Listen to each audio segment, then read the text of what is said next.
Hi అందరికీ. ఈరోజు recipe ఏంటి అంటే పెసరపప్పు సేమియా అండి. అంటే బ్రేక్ఫాస్ట్ లాగానే, కర్రీ ఏం కాదు, పెసరపప్పు వేస్తున్నామని. ఇదేంటంటే మనకి మ్యాగీ లాగానే ఉంటుంది. హెల్దియర్ వర్షన్ ఆఫ్ మ్యాగీ అని చెప్పొచ్చు. అండ్ మేము పిల్లలకు కూడా హెల్దీ వర్షన్ ఆఫ్ మ్యాగీ అని చెప్పే పెడతాము. చాలా టేస్టీగా ఉంటుంది వేడివేడిగా తింటే. సో ముందుగా దీని ప్రాసెస్ ఏంటనేది చూద్దాము. మనం నార్మల్గా పెసరపప్పు అని చెప్పాను కదండి, పెసరపప్పు కోసమని ముందు కర్రీ చేసుకోవాలి. టమాటో పెసరపప్పు కర్రీ ఎలా చేస్తామో అదే ప్రాసెస్లో, కాకపోతే మనం ఏంటంటే టమాటోలు, అలాగే ఉల్లిగడ్డలు, పచ్చిమిర్చీలు అన్నీ కట్ చేసి పెట్టుకోండి.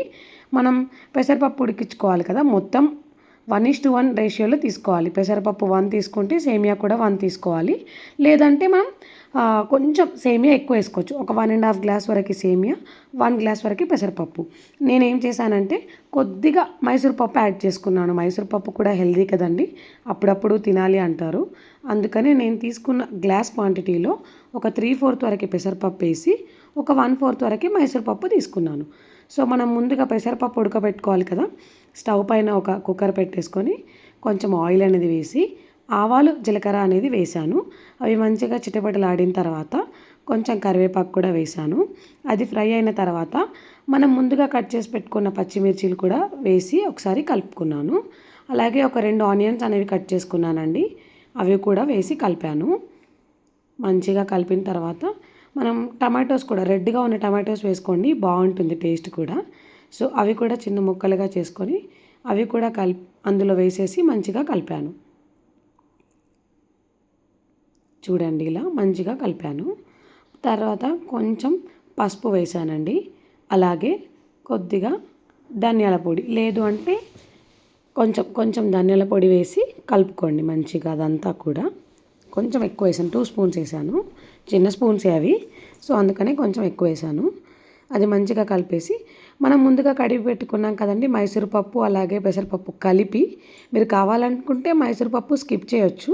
నేను కొంచెం యాడ్ చేసుకున్నాను. టేస్ట్ అలా కూడా మనకేం డిఫరెంట్ ఏమి ఉండదు, సేమ్ అనిపిస్తుంది. సో అది వేసి మంచిగా ఒకసారి కలిపాను, కడిగిన పప్పు అంతా వేసి కూడా. మనకు ఉడికిపోయిన తర్వాత మైసూర్ పప్పు ఏం తేడా అనిపించదండి, సేమ్ కందిపప్పు లాగానే అనిపిస్తుంది.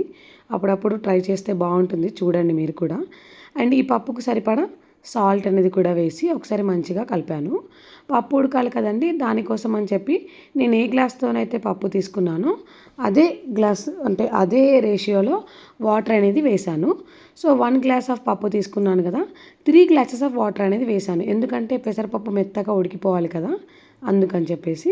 మనకు మెత్తగా ఉడికిపోయి మంచిగా ఇట్లా మనకి ఎలా అంటే లిక్విడిటీగా అయిపోతుంది పప్పు అంతా కూడా. సో అలా కలిపేసి ఒకసారి మూత పెట్టేశాను. ఒక 2 విజిల్స్ రాణిస్తే సరిపోతుంది. నార్మల్గా మనకి ఇప్పుడు కందిపప్పుకి ఎలా అయితే విజిల్స్ రాణిస్తామో అలా ఒక 2 విజిల్స్ రాణిస్తే సరిపోతుంది. ఆ తర్వాతకి ఆ కుక్కర్ని పక్కన పెట్టేయండి. అంటే విజిల్స్ వచ్చిన తర్వాత స్టవ్ ఆఫ్ చేసి పక్కన పెట్టేసుకోవాలి. మనకి ప్రెషర్ అంతా పోకముందే కుక్కర్ అనేది ఓపెన్ చేయలేం కదండి. ఒకసారి ప్రెషర్ అంతా ఓపెన్ అంటే అయిపోయిన తర్వాత ఓపెన్ చేసుకొని ఆ పప్పు అంతా చూడండి ఇలా మెత్తగా ఉడికిపోతుంది. ఒకసారి మంచిగా కలిపేసుకోండి అంతా కూడా. మళ్ళీ స్టవ్ అనేది ముట్టించేసి ఆ కుక్కర్ స్టవ్ పైన పెట్టి, మనం ఇప్పుడు పెసరపప్పు సేమియా కదండి రెసిపీ, దానికోసం సేమియాలు వేసుకోవాలి కదా. ఆ సేమియాలు ఉడకడానికి అని చెప్పేసి నేను ఒక పెద్ద గ్లాస్, అంటే మనం ఇది పెసరపప్పు కాబట్టి వాటర్ ఎక్కువ వేసినా కానీ కాసేపటికి అది గట్టి పడిపోతుంది.